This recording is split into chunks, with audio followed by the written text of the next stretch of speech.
নমস্কার বন্ধুরা, আশা করি সবাই সুস্থ ও ভালো আছেন।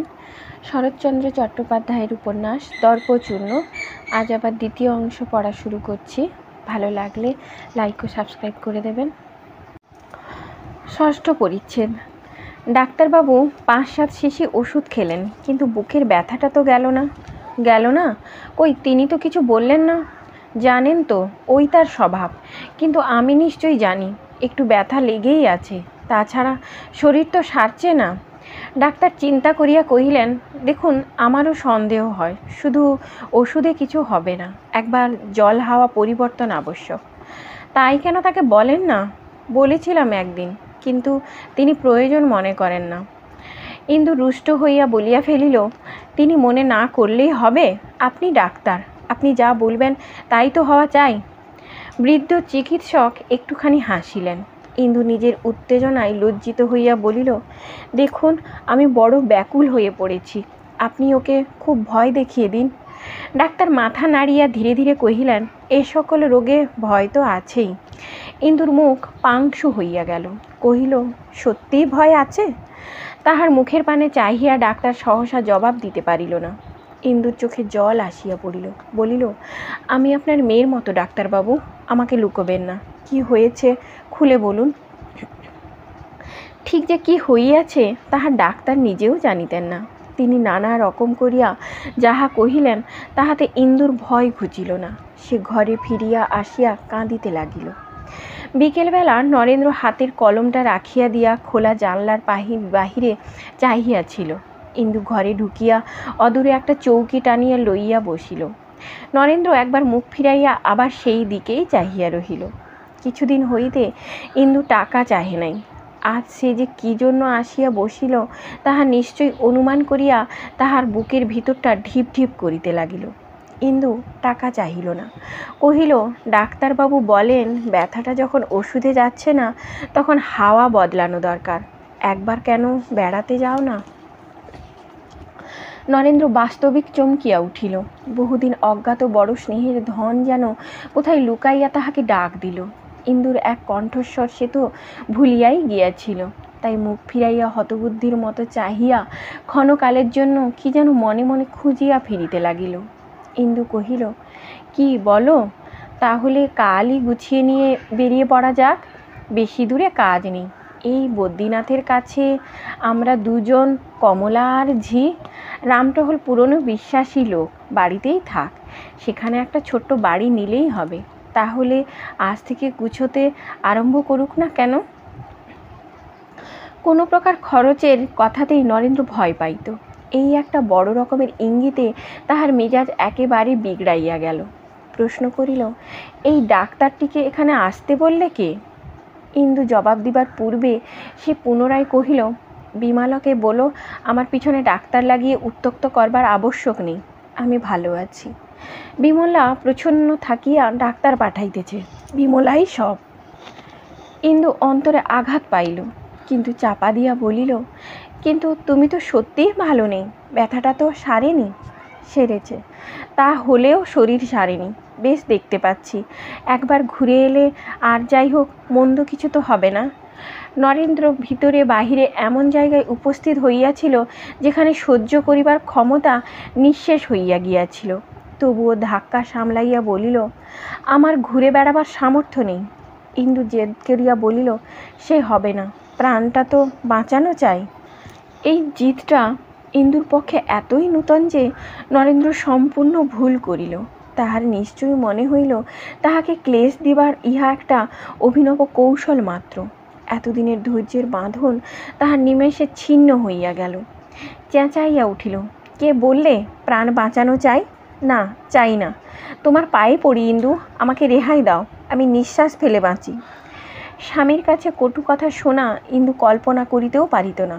সে কেমন যেন জড়সড় হতবুদ্ধি হইয়া গেল। কিন্তু নরেন্দ্র জানিতে পারিল না। বলিতে লাগিল, তুমি ঠিক জানো আমি কি সংকটের মাঝখানে দিন কাটাচ্ছি? সমস্ত জেনে শুনেও আমাকে কেবল কষ্ট দেবার জন্যেই অহর্নিশি খোঁচাচ্ছ। কেন, কি করেছি তোমার? কি চাও তুমি? ইন্দু ভয়ে বিবর্ণ হইয়া চাহিয়া রহিল। একটা কথাও তাহার মুখ দিয়া বাহির হইল না। চেঁচামেচি উত্তেজনা নরেন্দ্রর পক্ষে যে কীরূপ অস্বাভাবিক তাহা এইবার সে নিজেই টের পাইল। কণ্ঠস্বর নত করিয়া বলিল, বেশ, স্বীকার করলুম আমার হাওয়া বদলানো আবশ্যক, কিন্তু কি করে যাব? কোথায় টাকা পাবো? সংসার খরচ জোগাতেই যে আমার প্রাণ বার হয়ে যাচ্ছে। ইন্দু নিজে কোনো দিন ধৈর্য শিক্ষা করে নাই। অবনত হইতে তাহার মাথা কাটা যাইত। আজ কিন্তু সে ভয় পাইয়াছিল। নম্র কণ্ঠে কহিল, টাকা নেই বটে, কিন্তু অনেক টাকার গয়না তো আমাদের আছে। আছে, কিন্তু আমাদের নেই, তোমার আছে। তোমার বাবা দিয়েছেন তোমাকে, আমার তাতে এক বিন্দুও অধিকার নেই। এ কথা আমার চেয়ে তুমি নিজেই ঢের বেশি জানো। বেশ, তা না নাও, আমি নগদ টাকা দিচ্ছি। কোথায় পেলে? সংসার খরচ থেকে বাঁচিয়েছ? ইহা চুড়ি বিক্রির টাকা।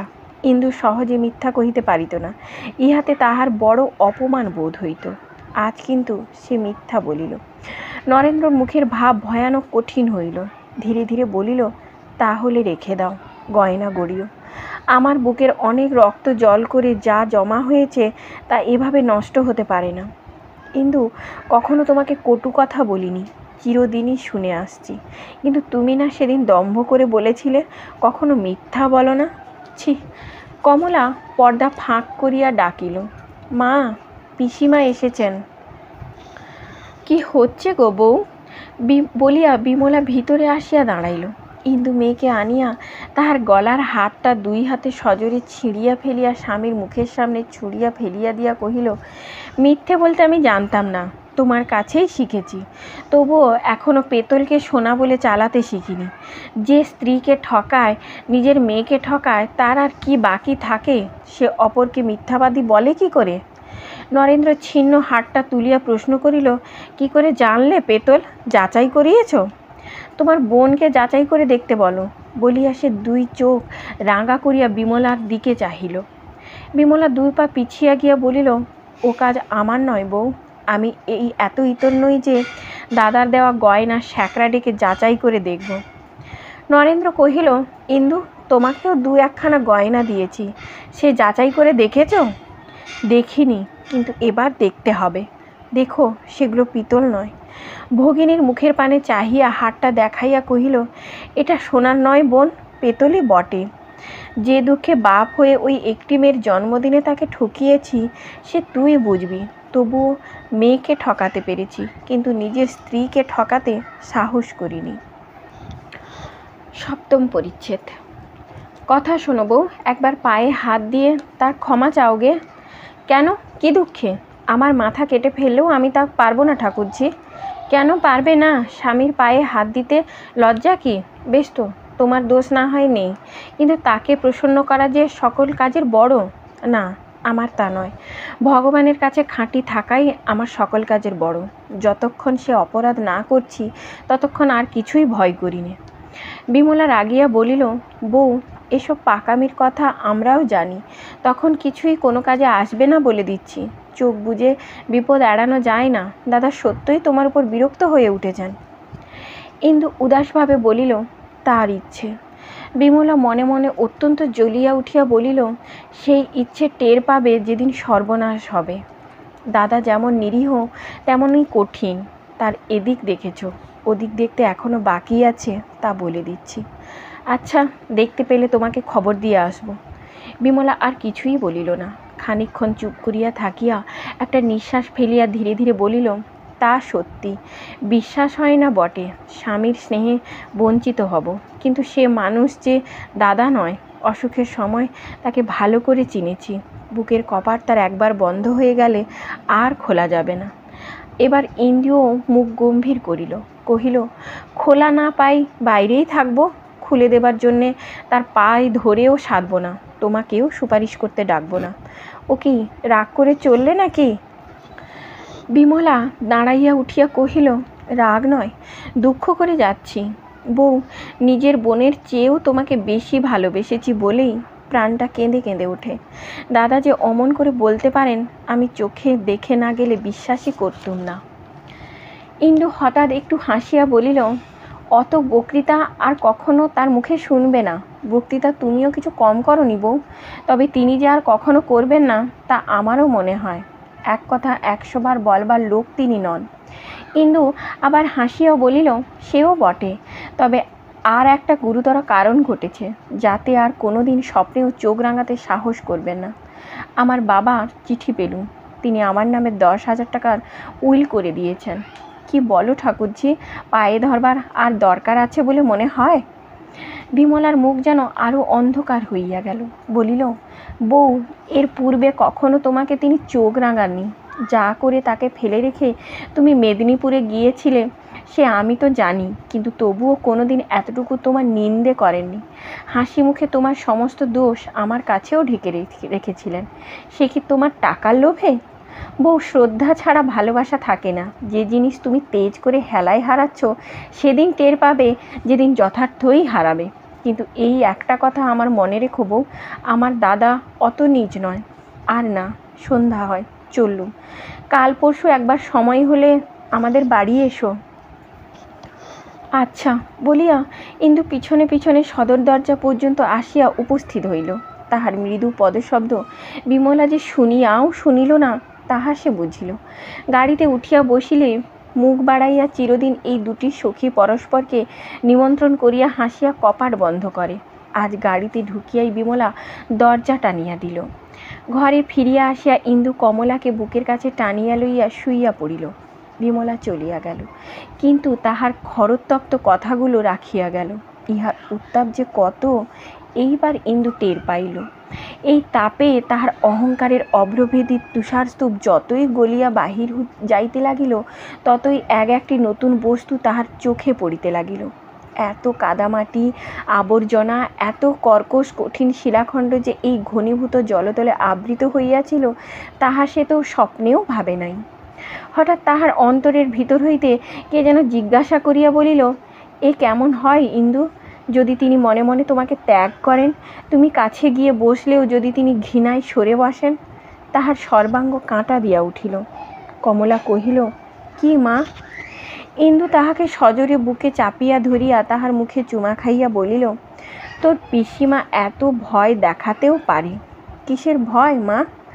ইন্দু আর একটি চুমা খাইয়া বলিল, কিছু না মা, সব মিথ্যে, সব মিথ্যে। যা তো মা, দেখে আয় তো তোর বাবা কি করছেন। মেয়ে ছুটিয়া চলিয়া গেল। আজ 2 দিন স্বামী স্ত্রীতে একটা কথাও হয় নাই। কমলা ফিরিয়া আসিয়া বলিল, বাবা চুপ করে শুয়ে আছেন। চুপ করে?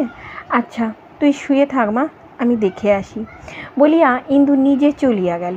পর্দার ফাঁক দিয়া দেখিল, তাই বটে। তিনি উপরের দিকে চাহিয়া সোফায় শুইয়া আছেন। মিনিট 5-6 দাঁড়াইয়া দেখিয়া ইন্দু ফিরিয়া আসিল। আজ প্রবেশ করিতে সাহস হইল না দেখিয়া সে নিজে ভারী আশ্চর্য হইয়া গেল। কমলা, কি মা, তোর বাবার বোধহয় খুব মাথা ধরেছে। যা মা, বসে বসে একটু মাথায় হাত বুলিয়ে দিয়ে গে। মেয়েকে পাঠাইয়া দিয়া ইন্দু নিজে আড়ালে দাঁড়াইয়া উদ্গ্রীব হইয়া দুজনের কথাবার্তা শুনিতে লাগিল। কন্যা প্রশ্ন করিল, কেন এত মাথা ধরেছে বাবা? পিতা উত্তর দিলেন, কই ধরেনি তো মা। কন্যা পুনরায় জিজ্ঞাসা করিল, মা বললেন যে খুব ধরেছে।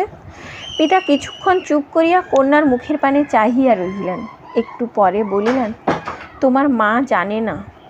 পর্দা ঠেলিয়া ইন্দু সহজভাবে ঘরে ঢুকিল। টেবিলের আলোটা কমাইয়া দিয়া কহিল, রোগা শরীরে এত পরিশ্রম কি সহ্য হয়?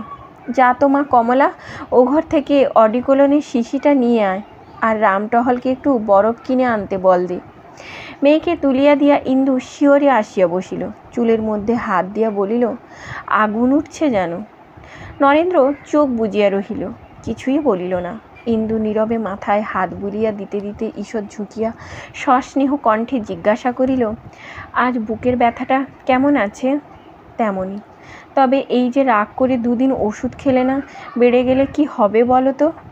নরেন্দ্র চোখ মিলিয়া শান্ত কণ্ঠে বলিল, আমার শরীরটা ভালো নেই, একটু চুপ করে থাকতে চাই ইন্দু। এই কথার এই জবাব? ইন্দু তড়িৎ বেগে উঠিয়া দাঁড়াইয়া বলিল, তাই থাকো, আমার ঘাট হয়েছে তোমার ঘরে ঢুকেছিলুম। দ্বারের কাছে আসিয়া হঠাৎ দাঁড়াইয়া বলিল, নিজের প্রাণটা নষ্ট করে আমাকে শাস্তি দিতে পারবে না। এই চিঠিখানা পড়ে দেখো, বাবা আমাকে 10,000 টাকা উইল করে দিয়েছেন বলিয়া বাঁ হাতের চিঠিটা সোফার দিকে ছুঁড়িয়া ফেলিয়া দিয়া বাহিরে আসিয়া দাঁড়াইল। তারপর মুখে আঁচল গুঁজিয়া কান্না চাপিতে চাপিতে নিজের ঘরে ঢুকিয়া দ্বার বন্ধ করিয়া শুইয়া পড়িল। কথা সহিতে হার মানিতে সে শিখে নাই, অনেক নারী শিখে না। তাই আজ তাহার সমস্ত সাধু সংকল্পই ব্যর্থ হইয়া গেল। সে কি করিতে গিয়া কি করিয়া ফিরিয়া আসিল।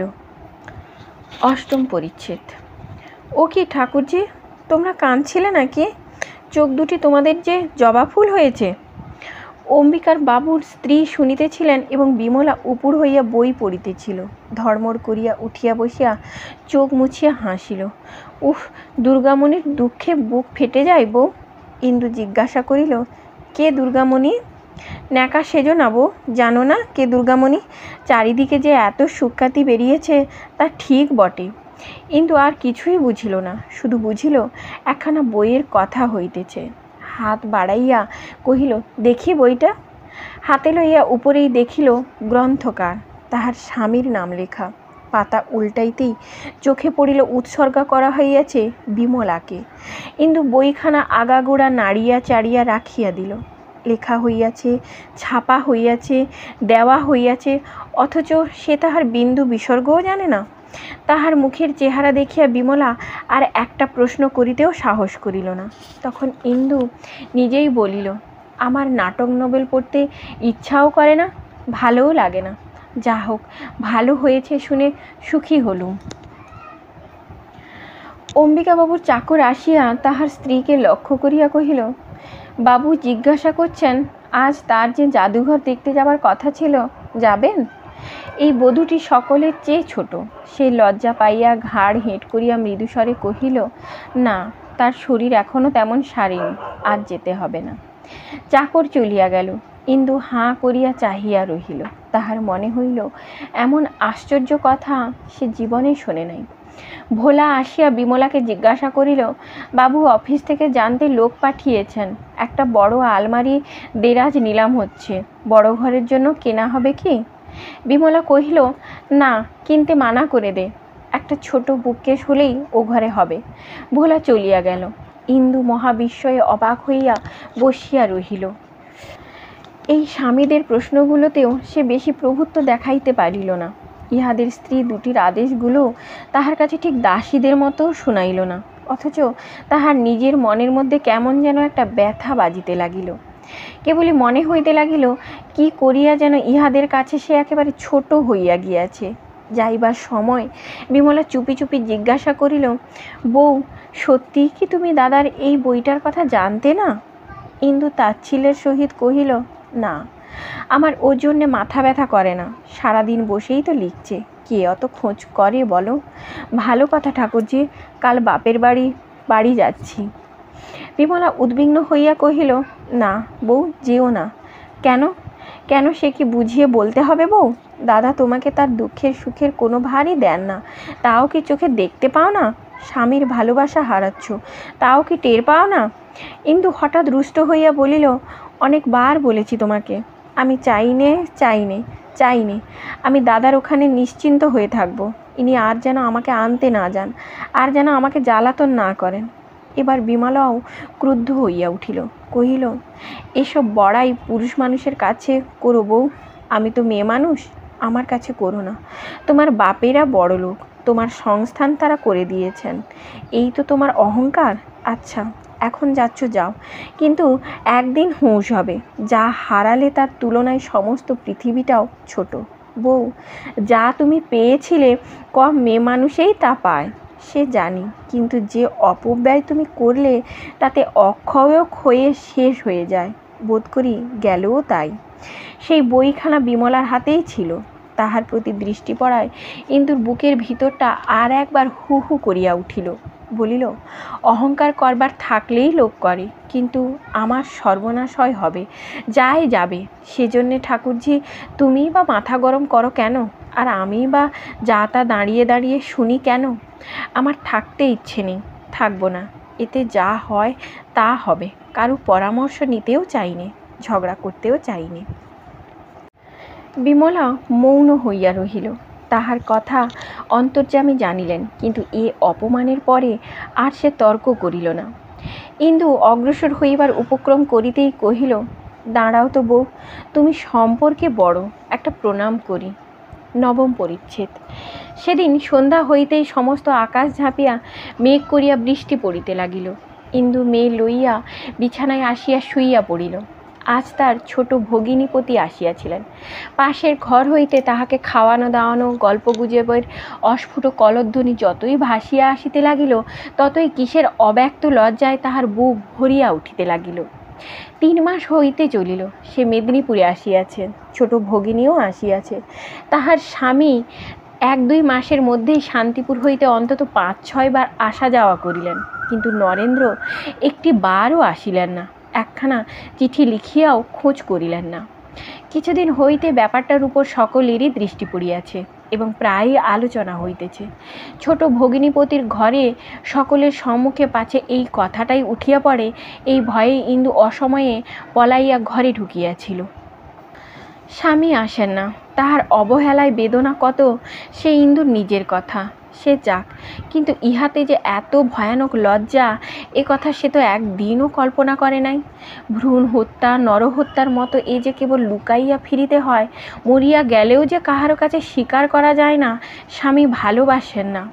এতদিন স্বামীর ঘরে স্বামীর পাশে বসিয়া তাহাকে টানিয়া পিটিয়া নিজের সম্ভ্রম ও মর্যাদা বাড়াইয়া তুলিতেই সে অহরহ ব্যস্ত ছিল, কিন্তু এখন পরের ঘরে চোখের আড়ালে সমস্তই যে ভাঙিয়া ধসিয়া পড়িতেছে, কি করিয়া সে খাড়া করিয়া রাখিবে?